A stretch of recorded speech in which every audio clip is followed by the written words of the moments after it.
Have you ever considered that the things we own might also own a piece of us? African folklore whispers a chilling warning. Some objects are not just tools, they are witnesses. They're not dangerous because they move on their own. They're dangerous because they remember. They remember the hands that held them, the voices that spoke near them, and the intentions that lingered just a little too long. These objects were never truly owned. They were merely kept, and once disturbed, they did not forget. Let's start with the stool that refused new owners. In many African traditions, stools are far more than just a place to sit. They represent authority, lineage, and the very breath of a person. A particular ceremonial stool was meant to be passed down only after its owner's death, never before. But a young, reckless man decided to sit on it without permission. He laughed, feeling bold. And at first, nothing happened. By evening, though, his posture began to change, becoming rigid and authoritative. By night, his voice carried commands in a tone he'd never learned. By the next morning, he found he could not stand up.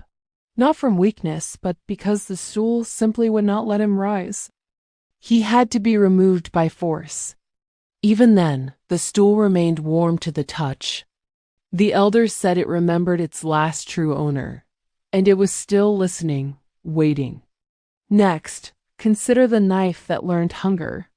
Hunting knives were often given names, not as a mark of pride, but as a solemn warning.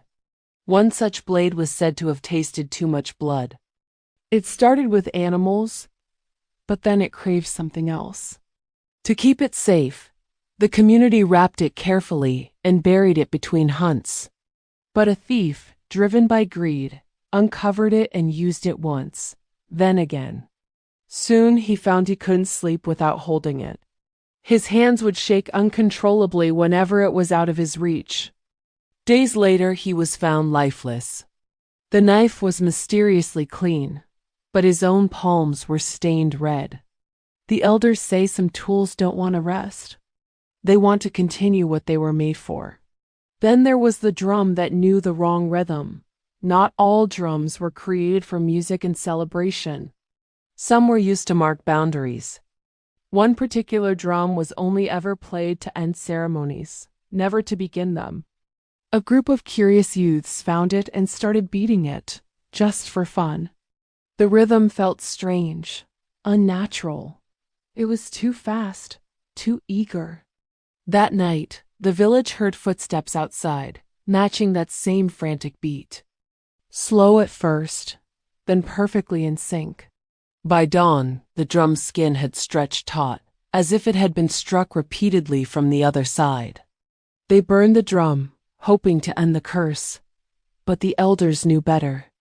They say a rhythm doesn't need an instrument once it has been learned by the world around you. So, why were these objects so deeply feared? African folklore teaches a profound lesson.